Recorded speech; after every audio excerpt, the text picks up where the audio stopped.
किताब का नाम सन्नाटा, मुसन्नफ अहमद नदीम कासमी। अफसाना गंडासा। अखाड़ा जम चुका था। तरफैन ने अपनी अपनी चौकियां चुन ली। पड़कोडी के खिलाड़ी बदन पर तेल मलकर बजते हुए ढोल के गिर्द घूम रहे थे। उन्होंने रंगीन लंगोटें बांध रखी थी।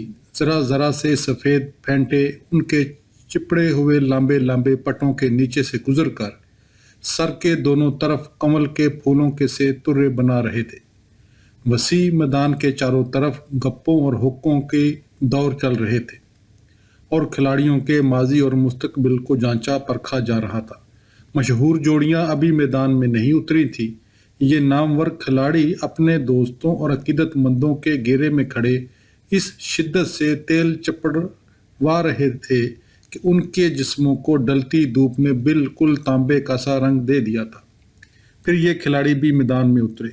उन्होंने बजते हुए डोलों के गिर्द चक्कर काटे और अपनी अपनी चौकियों के गिर्द नाचते कूदते हुए भागने लगे। और फिर आनन फानन सारे मैदान में सरगोशी भंवर की तरह घूम गई। मौला कहाँ है? मौला का खेल देखने को तो ये लोग दूर दराज के देहात से खिंचे चले आए थे। मौला का जोड़ युवाल ताजा भी तो नहीं, दूसरा बमर पैदा हुआ और लोग पूर्वी चौकी की तरफ तेज तेज कदम उठाए बढ़ने लगे। जमा हुआ पर टूट गया। मुंतजमीन ने लंबे लंबे बैदों और लाठियों को जमीन पर मार मार कर बढ़ते हुए हजूम के सामने गर्द का तूफान उड़ाने की कोशिश की कि पड़ का टूटना अच्छा शगुन न था। मगर जब ये सरगोशी उनके कानों में भी पहुंची तो वो भी हजूम के साथ हो लिए और फिर इतने मैदान में शेरों बारूद से भरा हुआ गोला एक चक्कर देने वाले धमाके से फट पड़ा। हर तरफ सन्नाटा छा गया। लोग पड़की चौकोर हदों की तरफ वापस जाने लगे। मौला अपने जोड़ी वाल ताजे के साथ मैदान में आ गया। उसने फंदों और डोरियों से सजे और लदे हुए डोल के गिर्द बड़े वक़ार से 3-4 चक्कर काटे और फिर डोल को पूरों से छूकर या अली का नारा लगाने के लिए हाथ में बुलंद किया ही था कि एक आवाज़ डोलों की दमादम को चीरती फाड़ती उसके सीने पर गंडा बनकर पड़ी। मौले, इसे मौले, बेटे तेरा बाप कत्ल हो गया। पड़ टूट गया। डोल रुक गए। खिलाड़ी जल्दी जल्दी से कपड़े पहनने लगे। हजूम में अफरा तफरी पैदा हो गई और फिर भगदड़ मच गई। मौला के जिस्म का तांबा गांव की गलियों में कौंधे बखेरता उड़ा जा रहा था। बहुत पीछे उसका जोड़ीवाल ताजा अपने और मौला के कपड़ों की गठरी सीने से लगाए भागा आ रहा था और फिर उसके पीछे एक खौफजदा हजूम था। जिस गांव में किसी शख्स को नंगे सर फिरने का हौसला ना हो सकता था, वहां मौला सिर्फ एक गुलाबी लंगोट बांधे पनहारियों की कतारों और बेड़ों बकरियों के रेवड़ों को चीरता हुआ लपका जा रहा था। और जब वो रंगे की चौपाल के बिल्कुल सामने पहुंचा तो सामने के एक हजूम में से पीर नूर शाह निकले और मौला को ललकार कर बोले, रुक जा मौले। मौला लपका चला गया मगर फिर एक दम जैसे उसके कदम जकड़ लिए गए और वो बुत की तरह जम कर रह गया। पीर नूर शाह उसके करीब आए और अपनी पाटदार आवाज़ में बोले, तू आगे नहीं जाएगा मौले। हाँफता हुआ मौला कुछ देर पीर नूर शाह की आंखों में आंखें डाले खड़ा रहा। फिर बोला, आगे नहीं जाऊंगा पीर जी, तो जिंदा क्यों रहूंगा। मौला हाँफने के बावजूद एक ही सांस में बोलता चला गया, तो फिर मेरे मुंह पर कालक भी मल डालिए और नाक भी काट डालिए। मुझे तो अपने बाप के खून का बदला चुकाना है पीर जी। भेड़ बकरी की बात होती तो मैं आपके कहने पर यहीं से पलट जाता। मौला ने गर्दन को बड़े जोर से झटका देकर रंगे की चौपाल की तरफ देखा। रंगा और उसके बेटे लट्ठों पर गंडासे चढ़ाए चौपाल पर तने खड़े थे। रंगा का बड़ा लड़का बोला, आओ बेटे आओ, गंडासे के एक ही वार से फटे हुए पेट में से अंतड़ों का ढेर ना उगलवा डालूं तो कादर नाम नहीं। मेरा गंडासा बड़ा जल्दबाज है और कबड्डी खेलने वाले लाडले बेटे बाप के कत्ल का बदला नहीं लेते, रोते हैं और कफन लट्ठा ढूंढने चले जाते हैं। मौला जैसे बात ख़त्म होने के इंतज़ार में था। एक ही जकन में चौपाल की सीढ़ियों पर पहुंच गया मगर अब कबड्डी के मैदान का हजूम भी पहुंच गया था और गांव का गांव उसके रास्ते में हायल हो गया था। जिस्म पर तेल चपट रखा था इसलिए वो रोकने वालों के हाथों में से निकल जाता मगर फिर जकड़ा जाता। हजूम का एक हिस्सा रंगे और उसके तीनों बेटों को भी रोक रहा था। 4 گنڈا سے ڈوبتے ہوئے سورج کی روشنی میں جنوں کی طرح بار بار دانت چمکا رہے تھے کہ اچانک جیسے سارے ہجوم کو سانپ سونپ گیا۔ پیر نور شاہ قرآن مجید کو دونوں ہاتھوں میں بلند کیے چوپال کی سیڑھیوں پر آئے اور چلائے، اس کلام اللہ کا واسطہ اپنے اپنے گھروں کو چلے جاؤ ورنہ بدبختو گاؤں کا گاؤں کٹ مرے گا۔ جاؤ تمہیں خدا اور رسول کا واسطہ، قرآن پاک کا واسطہ، جاؤ چلے جاؤ۔ لوگ سر جھکا کر ادھر ادھر بکھرنے لگے۔ مولا نے جلدی سے تاجے کے پٹکا لے کر ادب سے گھٹنے چھپا لیے اور سیڑھیوں پر سے اتر گیا۔ پیر صاحب قرآن مجید کو بغل میں لیے اس کے پاس آئے اور بولے، اللہ تمہیں صبر دے اور آج کے اس نیک کام کا اجر۔ مولا آگے بڑھ گیا، تاجا اس کے ساتھ تھا، اور جب وہ گلی کے موڑ پر پہنچے تو مولے نے پلٹ کر رنگے کے چوپال پر ایک نظر ڈالی۔ تم تو رو رہے ہو مولے، تاجے نے بڑے دکھ سے کہا، اور مولے نے اپنے ننگے بازو کو آنکھوں پر رگڑ کر کہا، تو کیا اب روم بھی نہیں؟ لوگ کیا کہیں گے؟ تاجے نے مشورہ دیا۔ ہاں تاجے، مولا نے دوسری بار بازو آنکھوں پر رگڑا، میں بھی تو یہی سوچ رہا ہوں کہ لوگ کیا کہیں گے۔ میرے باپ کے خون پر مکھیاں اڑ رہی ہیں اور میں یہاں گلی میں ڈرے ہوئے کتے کی طرح دم دبائے بھاگا جا رہا ہوں ماں کے گھٹنے سے لگ کر رونے کے لیے۔ لیکن مولا ماں کے گھٹنے سے لگ کر رویا نہیں۔ وہ گھر کے دالان میں داخل ہوا تو رشتہ دار اس کے باپ کی لاش کو تھانے اٹھا لے جانے کا فیصلہ کر چکے تھے۔ منہ پیٹتی اور بال نوچتی ماں اس کے پاس آئی اور شرم تو نہیں آتی کہہ کر منہ پھیر کر لاش کے پاس چلی گئی۔ مولا کے تیور اسی طرح تنے رہے۔ اس نے بڑھ کر باپ کی لاش کو کندھا دیا اور برادری کے ساتھ تھانے روانہ ہو گیا، اور ابھی لاش تھانے نہیں پہنچی ہوگی کہ رنگے کی چوپال پر قیامت مچ گئی۔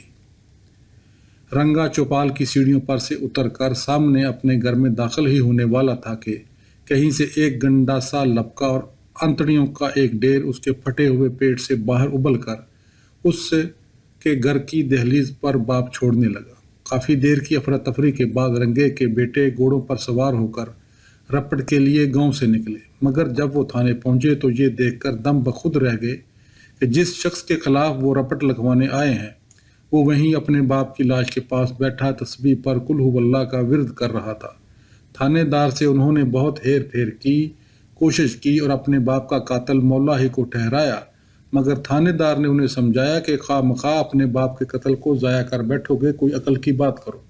ادھر یہ میرے پاس بیٹھا اپنے باپ کے قتل کی رپٹ لگوا رہا ہے، ادھر تمہارے باپ کے پیٹ میں گنڈاسا بونک آیا ہے۔ آخر دونوں طرف سے چالان ہوئے، لیکن دونوں قتلوں کا وافر چشمدید ثبوت نہ ملنے کی بنا پر طرفین بری ہو گئے، اور جس روز مولا رہا ہو کر گاؤں میں آیا تو اپنی ماں سے ماتھے پر ایک طویل بوسہ ثبت کرنے کے بعد سب سے پہلے تاجے کے ہاں گیا، اسے بینچ بینچ کر گلے سے لگایا اور کہا، اس روز تم اور تمہارا گھوڑا میرے کام نہ آتے تو آج میں پھانسی کی رسی میں توری کی طرح لٹک رہا ہوتا۔ تمہاری جان کی قسم، جب میں نے رنگے کے پیٹ کو کھول کر رکاب میں پاؤں رکھا تو ایسا لگا کہ گھوڑے کو بھی پتہ چل گیا تھا قتل کا۔ آندھی بن گیا خدا کی قسم، اسی لیے تو لاش ابھی تھانے نہیں پہنچی تھی کہ میں ہاتھ جاڑ کر واپس بھی آ گیا۔ سارے گاؤں کو معلوم تھا کہ رنگے کا قاتل مولا ہی ہے، مگر مولا کے چند عزیزوں اور تاجے کے سوا کوئی نہیں جانتا تھا کہ یہ سب کچھ ہوا کیسے۔ پھر ایک دن گاؤں میں یہ خبر گشت لگانے لگی کہ مولا کا باپ تو رنگے کے بڑے بیٹے قادر کے گنڈاسے سے مرا تھا، رنگا تو صرف اشکارا دے رہا تھا بیٹوں کو۔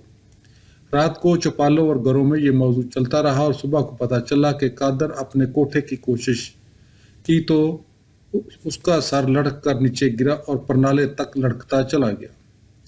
رپٹ لگائی گئی، پولیس آئی، مولا پھر گرفتار ہو گیا، مرچوں کا دھواں پیا، تپتی دوپہروں میں لوہے کی چادر پر کھڑا رہا، کتنی راتیں اسے اونگنے تک نہ دیا گیا، مگر وہ اقبالی نہ ہوا اور آخر مہینوں کے بعد رہا ہو کر گاؤں میں آ نکلا، اور جب اپنے آنگن میں قدم رکھا تو اس کی ماں باغی ہوئی آئی، اس کے ماتھے پر ایک طویل بوسہ دی اور بولی، ابھی 2 اور باقی ہیں میرے لال، رنگے کا کوئی نام لیوا نہ رہے تو جب بھی 32 دارے بخشوں گی۔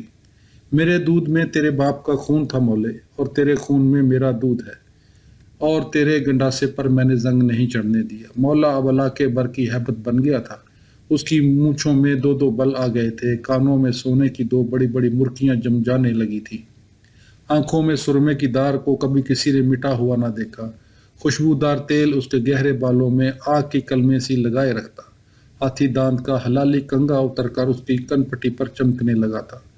वो गलियों में चलता तो लट्ठे के तहमंद का कम से कम आधा गज तो उसके अकब में लौटता हुआ जाता।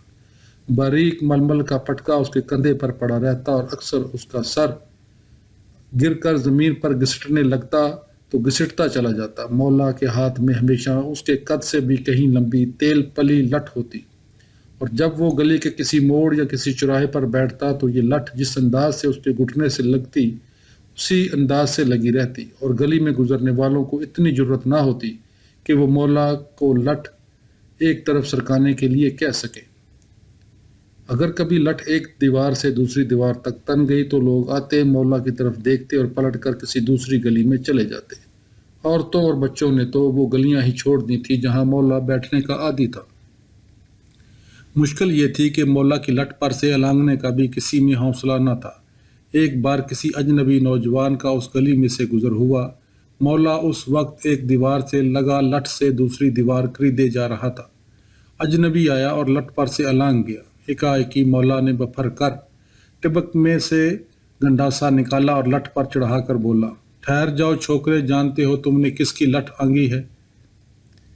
ये मौला की लठ है, मौले गंडासे वाले की। नौजवान मौला का नाम सुनते ही यकलख्त जर्द पड़ गया और हौले से बोला, मुझे पता नहीं था मौले।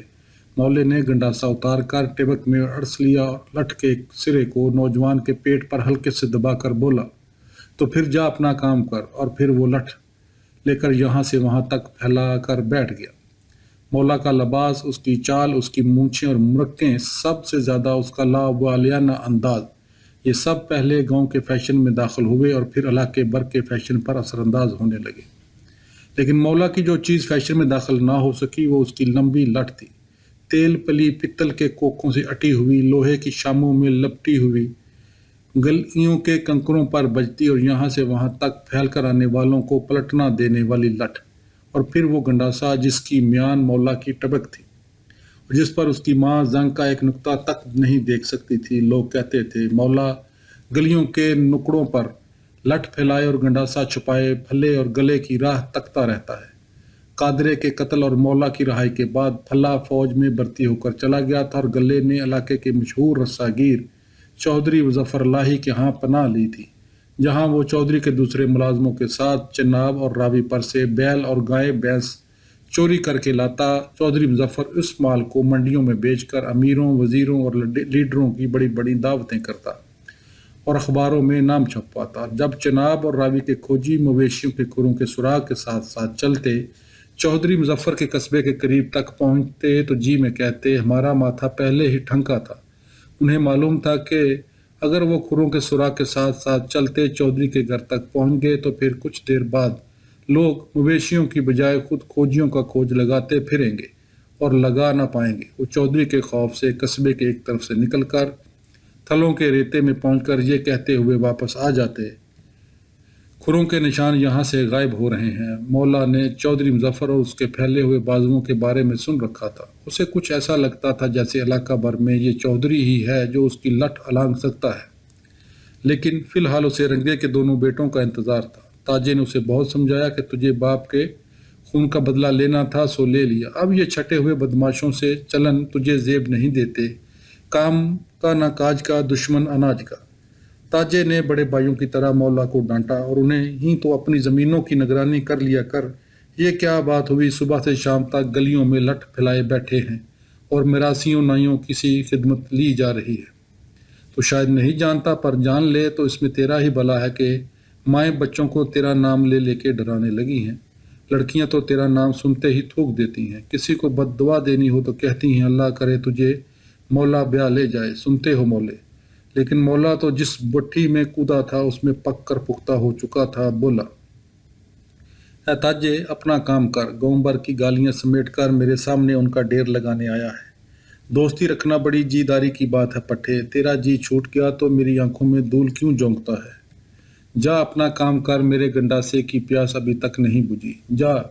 उसने लाठी को कंकरों पर बजाया और गली के सामने वाले मकान में मिरासी को हाँक लगाई। अबे अब तक चिलम ताज़ा नहीं कर चुका उल्लू के पट्टे, जाकर घर वाली की गोद में सो गया क्या? चिलम ला। ताजा पलट गया मगर गली के मोड़ पर जाकर रुक गया और मुड़कर मौले को कुछ यूं देखा जैसे उसकी जवांमर्दी पर फूट फूट कर रो देगा। मौला कंघियों में से उसे देख रहा था, उठा और लट को अपने पीछे घसीटता हुआ ताजे के पास आकर बोला, देख ताजे, मुझे ऐसा लगता है तो मुझ पर तरस खा रहा है, इसलिए कि किसी जमाने में तेरी मेरी यारी थी, पर अब ये टूट गई है। ताजे, तू मेरा साथ नहीं दे सकता तो फिर ऐसी यारी को लेकर चाटना है। मेरे बाप का खून इतना सस्ता नहीं था न कि रंगे और उसके एक ही बेटे के खून से हिसाब चुक जाए। मेरा गंडासा तो अभी उसके पोते पोतियों नवासियों तक पहुंचेगा, इसलिए जा अपना काम कर, तेरी मेरी यारी खत्म। इसलिए मुझ पर तरस ना खाया कर, कोई मुझ पर तरस खाए तो आंच मेरे गंडासे तक पहुंचती है, जा।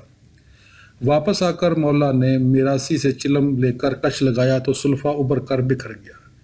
एक चंगारी मौला के हाथ पर गिरी और एक लम्हा तक वहीं चमकती रही। मिरासी ने चंगारी को जाड़ना चाहा तो मौला ने उसके हाथ पर जोर से हाथ मारा कि मिरासी जल खा कर रह गया, तो हाथ को रान और पिंडली में दबाकर एक तरफ हट गया और मौला गिर जा। तरस खाता है हरामजादा।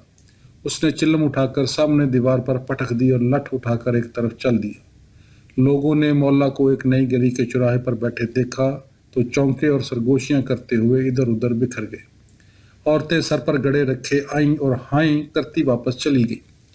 मौला की लठ यहाँ से वहां तक फैली हुई थी और लोगों के ख्याल में उस पर खून सवार था। मौला उस वक़्त दूर मस्जिद के मीनार पर बैठी हुई चील को तके जा रहा था। अचानक उसे कंकरों पर लठ बजने की आवाज़ आई। चौंक कर उसने देखा एक नौजवान लड़की ने उसकी लठ उठाकर दीवार के साथ रख दी है और इन लांबी लांबी सुर्ख सुर्ख मिर्चों को चुन रही है जो झुकते हुए उसके सर पर रखी हुई गठरी में से गिर गई थी। मौला सन्नाटे में आ गया। लठ को अलांगना तो एक तरफ रहा, इसने यानी औरत ज़ात ने लठ को गंदे चिथड़े की तरह उठाकर परे डाल दिया है और अब बड़े इत्मीनान से मौला के सामने बैठी मिर्चें चुन रही है। और जब मौला ने कड़क कर कहा, जानती हो तुमने किसकी लाठी पर हाथ रखा है? जानती हूँ मैं कौन हूँ, तो उसने हाथ बुलंद करके चुनी हुई मिर्चों को गठरी में ठोंसते हुए कहा, कोई सड़ी लगते हो। मौला मारे गुस्से के उठ खड़ा हुआ। लड़की भी उठी और उसकी आंखों में आंखें डालकर नरमी से बोली, इसलिए तो मैंने तुम्हारी लठ तुम्हारे सर पर नहीं दे मारी। ऐसे लुटे लुटे से लगते थे तो मुझे तो तुम पर तरस आ गया था। तरस आ गया था तुम्हें मुझ पर, मौला पर। मौला दौड़ा। मौला, लड़की ने गठरी को दोनों हाथों से थाम लिया और जरा चौंकी। हाँ मौला, गंडासे वाला, मौला ने बड़े ठुस्से से कहा और लड़की जरा सी मुस्कुराकर गली में जाने लगी। मौला कुछ देर वहां चुपचाप खड़ा रहा, फिर एक लंबी सांस लेकर दीवार से लगकर बैठ गया। लठ को सामने की दीवार तक फैलाया तो परली तरफ से उदिड़ उम्र की एक औरत आती दिखाई दी। वो मौला को देखकर ठटकी। मौला ने लठ उठाकर एक तरफ रख दी और बोला, आ जाओ मासी आ जाओ, मैं तुम्हें खा थोड़ी जाऊंगा। हवास बाख्ता औरत आई और मौला के पास से गुजरते हुए बोली, क्या झूठ बकते हैं लोग, कहते हैं जहां मौला बख्श बैठा हो वहां से बावला कुत्ता भी दबक कर गुजरता है। पर तूने मेरे लिए अपनी लठ, कौन कहता है? मौला उठकर खड़ा हुआ। सब कहते हैं, सारा गांव कहता है। अभी अभी कुएं पर यही बातें हो रही थी, पर मैंने तो अपनी आंखों से देख लिया कि मौला बख्श। लेकिन मौला अब तक इस गली में लपक गया था जिसमें अभी अभी नौजवान लड़की गई थी। वो तेज तेज चलता गया और आखिर दूर लंबी गली के सिरे पर वही लड़की जाती नजर आई। वो भागने लगा। आंगनों में बैठी औरतें दरवाजों तक आ गईं और बच्चे छतों पर चढ़ गए। मौला का गली में से भागकर निकलना किसी हादसे का ही पेशखैमा समझा गया। लड़की ने भी मौला के कदमों की चाप सुन ली, पलटी और फिर वहीं जमी खड़ी रह गई। उसने बस इतना ही किया कि गठरी को दोनों हाथों से थाम लिया। चंद मिर्चें दहकते हुए अंगारों की तरह उसके पाँव में बिखर गईं। मैं तुम्हें कुछ नहीं कहूँगा, मौला पुकारा। कुछ नहीं कहूँ तुम्हें, लड़की बोली। मैं डर के नहीं रुकी, डरे मेरे दुश्मन। मौला रुक गया, फिर हौले से हौले चलता हुआ उसके पास आया और बोला, बस इतना बता दो तुम हो कौन? कौन हो तुम? लड़की जरा मुस्कुरा दी। अकब से किसी बुढ़िया की आवाज आई, ये रंगे के छोटे बेटे की मंगेतर है, राजू है, बोला बख्श। मौला आंखें फाड़ फाड़ कर रज्जो को देखने लगा। उसे राजू के पास रंगा और रंगे का सारा खानदान खड़ा नजर आया। उसका हाथ टेबक तक गया, फिर रस्से की तरह लटक गया। राजू पलटकर बड़ी मतवाजन रफ्तार से चलने लगी। मौला ने लाठी एक तरफ फेंक दी और बोला, ठहरो रज्जो, ये अपनी मिर्चें लेती जाओ। रज्जो रुक गई। مولا نے جھک کر ایک ایک مرچ چن لی اور اپنے ہاتھ سے انہیں رجو کی گٹھری میں ٹھونستے ہوئے بولا، تمہیں مجھ پر ترس تھا نہ رجو؟ لیکن رجو ایک دم سنجیدہ ہو گئی اور اپنے راستے پر ہو لئی۔ مولا بھی واپس جانے لگا، کچھ دور ہی گیا تھا کہ بڑھیا نے اسے پکارا، یہ تمہاری لٹھ تو یہیں رہ گئی مولا بخش۔ مولا پلٹا اور لٹھ لیتے ہوئے بڑھیا سے پوچھا، ماسی یہ لڑکی رجو کیا یہیں کی رہنے والی ہے؟ میں نے تو اسے کبھی نہیں دیکھا۔ یہیں کی ہے بیٹا، اور نہیں بھی، بڑھیا بولی۔ اس کے باپ نے لام میں دونوں بیٹوں کے مرنے کے بعد جب دیکھا کہ وہ روز ہل اٹھا کر اتنی دور کھیتوں میں نہیں جا سکتا تو گاؤں والے گھر کی چھت کھیڑی اور یہاں سے زوں سمجھو کہ کوئی 2-2.5 کوس دور ایک ڈوک بنا لی۔ وہیں راجو اپنے باپ کے پاس رہتی ہے، تیسرے چوتھے گاؤں میں سودا سلف خریدنے آ جاتی ہے اور بس۔ مولا جواب میں صرف ہوں کہہ کر واپس چلا گیا، لیکن گاؤں بھر میں یہ خبر آندھی کی طرح پھیل گئی کہ آج مولا اپنی لٹھ ایک جگہ رکھ کر بھول گیا۔ باتوں باتوں میں رجو کا 1-2 بار نام آیا مگر پھر دب گیا۔ رنگے کے گھرانے اور مولا کے درمیان تو صرف گنڈاسے کا رشتہ تھا نہ، اور رجو رنگے ہی کے بیٹے کی منگیتر تھی، اور اپنی جان کسے پیاری نہیں ہوتی۔ اس واقعہ کے بعد مولا گلیوں سے غائب ہو گیا، سارا دن گھر میں بیٹھا لاٹھی سے دالان کی مٹی کریدتا رہتا، اور اگر کبھی باہر جاتا بھی تو کھیتوں چراگاہوں میں پھر پھرا کر واپس آ جاتا۔ ماں اس کے رویے پر چونکی، مگر صرف چونکنے پر اکتفا کیا۔ وہ جانتی تھی کہ مولا کے سر پر بہت سے خون سوار ہیں، وہ بھی جو بہا دیے گئے ہیں اور وہ بھی بہائے نہ جا سکے۔ یہ رمضان کا مہینہ تھا، نکارے پٹ پٹا کر خاموش ہو گئے تھے، گھروں میں سحری کی تیاریاں ہو رہی تھیں، دہی بلونے اور توے پر روٹیوں کے پڑنے کی آوازیں مندروں کی گھنٹیوں کی طرح پر اسرار معلوم ہو رہی تھی۔ مولا کی ماں بھی چولہا جلائے بیٹھی تھی اور مولا مکان کی چھت پر ایک چارپائی پر لیٹا آسمان کو گورے جا رہا تھا۔ یکا یک کسی گلی میں ایک ہنگامہ مچ گیا۔ مولا نے فوراً لٹھ لے کر گنڈاسا چڑھایا اور چھت پر سے اتر کر گلی میں بھاگا۔ ہر طرف گھروں سے لالٹینیں نکل رہی تھی اور شور بڑھ رہا تھا۔ وہاں پہنچ کر مولا کو معلوم ہوا کہ 3 مسافر جو نیزوں برچھیوں سے لیس تھے بہت سے بیلوں اور گائے بھینسوں کو گلی میں ہنکا لیے جا رہے تھے کہ چوکی دار نے انہیں ٹوکا، اور جواب میں انہوں نے چوکی دار کو گالی دے کر کہا کہ یہ مال چودھری مظفر الہی کا ہے۔ یہ گلی تو خیر ایک ذلیل سے گاؤں کی گلی ہے، چودھری کا مال تو لاہور کی ٹھنڈی سڑک پر سے بھی گزرے تو کوئی اف تک نہیں کرے۔ مولا کو کچھ ایسا محسوس ہوا جیسے چودھری مظفر خود بنفس نفیس گاؤں کی اس گلی میں کھڑا اس سے گنڈاسا چھیننا چاہا ہے۔ کڑک کر بولا، چوری کا مال گاؤں میں سے نہیں گزرے گا، چاہے یہ چودھری مظفر کا ہو چاہے لاٹ صاحب کا۔ یہ مال چھوڑ کر چپکے سے اپنی راہ لو اور اپنی جان کے دشمن نہ بنو۔ اس نے لٹھ کر جکار کر گنڈاسا کو لالٹینوں کی روشنی میں چمکایا۔ جاؤ۔ مولا گرے ہوئے مویشیوں کو لٹھ سے ایک طرف ہنکانے لگا، جا کر کہہ دو اپنے چودھری سے کہ مولا گنڈاسے والے نے تمہیں سلام بھیجا ہے، اور اب جاؤ اپنا کام کرو۔ مسافروں نے مولا کے ساتھ سارے ہجوم کے بدلے تیور دیکھے تو چپ چاپ کھسک گئے۔ مولا سارے مال کو گھر لے کر اپنے گھر آیا اور سحری کھاتے ہوئے ماں سے کہا، یہ سب بے زبان ہمارے مہمان ہیں، ان کے مالک پرسوں تک آ نکلیں گے کہیں سے، اور گاؤں کی عزت میری عزت ہے ماں۔ مالک دوسرے ہی دن دوپہر کو پہنچ گئے۔ یہ غریب کسان اور مزارے کوسوں کی مسافت طے کر کے کھوجیوں کی ناز برداریاں کرتے یہاں تک پہنچے تھے، اور سوچتے آ رہے تھے اگر ان کا مال چودھری کے حلقہ اثر میں پہنچ گیا تو پھر کیا ہوگا۔ اور جب مولا ان کا مال ان کے حوالے کر رہا تھا تو سارا گاؤں گلی میں جمع ہو رہا تھا۔ اس ہجوم میں بھی راجو تھی۔ اس نے اپنے سر پر اینڈوا جما کر مٹی کا ایک برتن رکھا ہوا تھا۔ پھر منتشر ہوتے ہوئے ہجوم میں جب راجو مولا کے پاس سے گزری تو مولا نے کہا، آج بہت دنوں کے بعد گاؤں میں آئی ہو راجو؟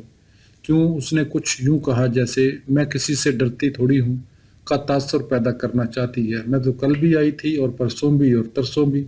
ترسوں تھوم پیاز خریدنے آئی، پرسوں بابا کو حکیم کے پاس لائی، کل ویسے ہی آ گئی، اور آج یہ گھی بیچنے آئی ہوں۔ کل ویسے ہی کیوں آ گئی؟ مولا نے بڑے اشتیاق سے پوچھا۔ ویسے ہی، بس جی چاہا آ گئی، سہیلیوں سے ملی اور چلی گئی۔ کیوں؟ ویسے ہی، مولا نے بجھ کر کہا۔ پھر ایک دم اسے ایک خیال آیا، یہ گھی بیچو گی؟ ہاں بیچنا تو ہے، پر تیرے ہاتھ نہیں بیچوں گی۔ کیوں؟ تیرے ہاتھوں پر میرے رشتہ داروں کا خون ہے۔ مولا کو ایک دم خیال آیا کہ وہ اپنی لٹ کو دالان میں اور گنڈاسے کو بستر تلے رکھ کر بھول آیا ہے۔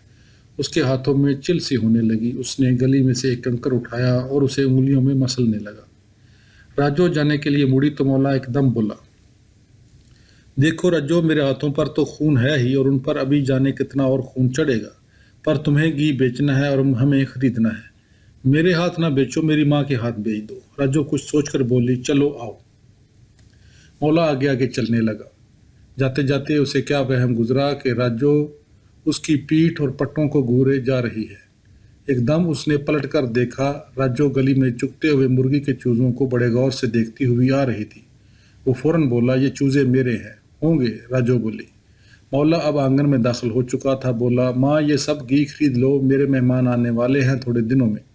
रज्जो ने बर्तन उतार कर उसके दहाने पर से कपड़ा खोला ताकि बुढ़िया घी सूंघ ले, मगर वो अंदर चली गई थी तराजू लेने।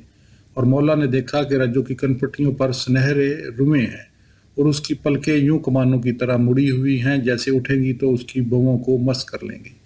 और उन पलकों पर गर्द के जर्रे हैं। उसकी नाक पर पसीने के नन्हे नन्हे सुई की नोक के से कतरे चमक रहे हैं और नथों में कुछ ऐसी कैफियत है जैसे घी बजाय गुलाब के फूल सूंघ रही हो। उसके ऊपर के होंठ की नाजुक मोहरा पर भी पसीना है और ठोड़ी और निचले होंठ के दरमियान एक तिल है जो कुछ यूं अचटा हुआ सा लग रहा है जैसे फूंक मारने से उड़ जाएगा। कानों में चांदी के बुंदे अंगूर के खोशों की तरह लस लस करते हुए लर्ज रहे हैं और उन बूंदों में उसके बालों की एक लट बेतरह उलझी हुई है। मौले गंडासे वाले का जी चाहा कि वो बड़ी नरमी से उस लट को छड़ाकर राजू के कान के पीछे जमा दे या छड़ाकर यूं ही छोड़ दे या उसे अपनी हथेली पर फैलाकर एक एक बाल को गिनने लगे। माँ तराजू लेकर आई तो राजू बोली, पहले देख ले मासी, रगड़ कर सूंघ ले। आज सुबह ही को ताज़ा ताज़ा मक्खन गरम किया था, पर सूंघ ले पहले। ना बेटी, मैं तो ना सूंघूंगी, माँ ने कहा, मेरा तो रोज़ा मकरू होता है। फिर वो रज्जो को घूर घूर कर देखने लगी और कुछ देर बाद बोली, तू गुलाम अली की बेटी तो नहीं? हाँ। तो फिर जा। माँ ने तराजू उठाकर एक तरफ पटक दी। तुझे हौसला कैसे हुआ मेरे यहाँ कदम धरने का? रिश्ता कत्लों का और सौदे घी के, जा। फिर वो मौला की तरफ मुड़ी, जिन पर गंडासे चलाने हैं उनसे घी का लेन देन नहीं होता मेरी जान।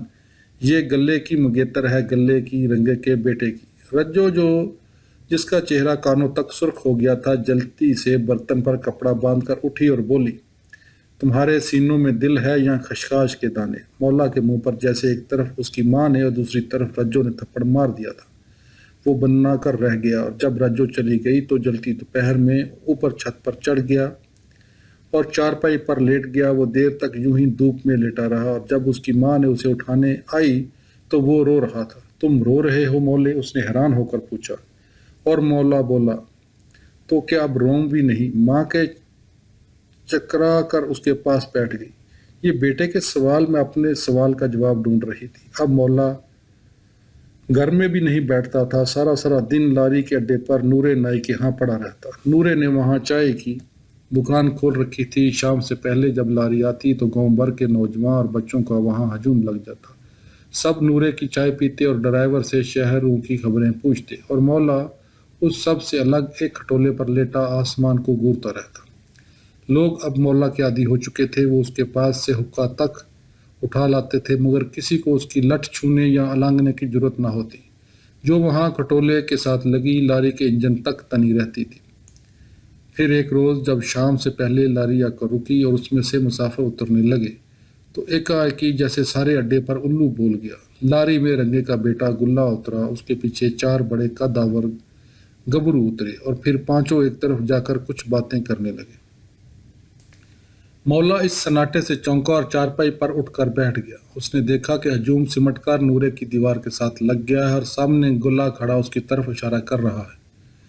उसने तेजी से चारपाई से पांव लटकाए और टनक टबक में से गंडासा निकालकर लठ पर चढ़ा लिया।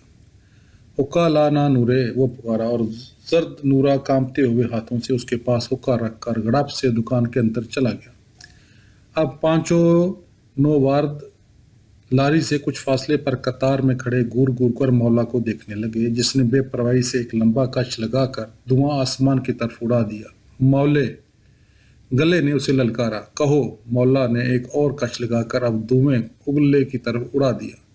हम तुमसे कुछ कहने आए हैं, कहो। गंडासा एक तरफ रख दो, हम भी खाली हाथ हैं। लो। मौला ने गंडास लठ को एक तरफ गिरा दिया। پانچوں آہستہ آہستہ اس کی طرف بڑھنے لگے۔ ہجوم جیسے دیوار سے چمٹ کر رہ گیا۔ بچے بہت پیچھے ہٹ کر کمہاروں کے آوے پر چڑھ گئے تھے۔ کیا بات ہے؟ مولا نے گلے سے پوچھا۔ گلہ جو اب اس کے پاس پہنچ گیا تھا بولا، تم نے چودھری مظفر کا مال روکا تھا؟ ہاں، مولا نے بڑے اطمینان سے کہا۔ تو پھر؟ گلے نے کنکھیوں سے اپنے ساتھیوں کو دیکھا اور گلا صاف کر کے بولا، چودھری نے تمہیں اس کا انعام بھیجا ہے اور کہا ہے کہ یہ انعام ان سارے گاؤں والوں کے سامنے تمہارے حوالے کر دیں۔ انعام؟ مولا چونکا۔ آخر بات کیا ہے؟ گلے نے تڑاک سے ایک چانٹا مولے کے منہ پر مارا اور بجلی کی تیزی سے پیچھے ہٹتے ہوئے بولا، یہ بات ہے۔ تڑپ کر مولے نے لٹ اٹھائی۔ ڈوبتے سورج کی روشنی میں گنڈاسا شعلے کی طرح چمکا۔ پانچوں نوارد غیر انسانی تیزی سے واپس بھاگے، مگر گلہ لاری کی پرلی طرف کنکروں پر پھسل کر گر گیا۔ لپکتا مولا رک گیا۔ اٹھا ہوا گنڈاسا جھکا اور جس زاویے پر جھکا تھا وہیں جھکا رہ گیا۔ دم بخود ہجوم دیوار سے اچٹ اچٹ کر آگے بڑھ رہا تھا۔ بچے آوے کی راکھ اڑاتے بھاگتے ہوئے اتر کا نورا دکان میں سے باہر آ گیا۔ گلے نے اپنی انگلیوں اور پنجوں کو زمین میں یوں گاڑ رکھا تھا جیسے دھرتی کے سینے میں اتر جانا چاہتا ہے، اور پھر مولا جو معلوم ہوتا تھا کچھ دیر کے لیے سکتے میں آ گیا ہے، ایک قدم آگے بڑھا، لٹھ دور دکان کے سامنے اپنے کھٹولے کی طرف پھینک دی اور گلے کو بازو سے پکڑ کر بڑی نرمی سے اٹھاتے ہوئے بولا، چودھری کو میرا سلام دینا اور کہنا کہ انعام مل گیا ہے، رسید میں خود پہنچانے آؤں گا۔ اس نے ہولے ہولے گلے کے کپڑے جاڑے، اس کے ٹوٹے ہوئے ترے کو سیدھا کیا اور بولا، رسید تم ہی کو دے دیتا، پر تمہیں تو ابھی دولہا بننا ہے ابھی، اس لیے جاؤ اپنا کام کرو۔ گلہ سر جھکائے ہولے ہولے چلتا گلی میں مڑ گیا۔ مولا آہستہ آہستہ کھاٹ کی طرف بڑھا۔ جیسے جیسے وہ آگے بڑھ رہا تھا ویسے ویسے لوگوں کے قدم پیچھے ہٹ گئے تھے، اور جب اس نے کھاٹ پر بیٹھنا چاہا تو اچانک کمہاروں کے آوے کی طرف سے اس کی ماں چیختی چلاتی بھاگتی ہوئی آئی اور مولا کے پاس آ کر نہایت وحشت سے بولنے لگی، تجھے گلے نے تھپڑ مارا اور تو پی گیا چپکے سے، ارے تو میرا حلالی بیٹا تھا، تیرا گنڈاسا کیوں نہ اٹھا تو نے؟ وہ اپنا سر پینٹتے ہوئے اچانک رک گئی اور بہت نرم آواز میں جیسے بہت دور سے بولی، تو رو رہا ہے مولے؟ مولا گنڈاسے والے نے چارپائی پر بیٹھتے ہوئے اپنا ایک بازو آنکھوں پر رگڑا اور لرزتے ہوئے ہونٹوں سے بالکل معصوم بچے کی طرح ہولے سے بولا، تو کیا اب روؤں گا بھی نہیں؟ ختم شد۔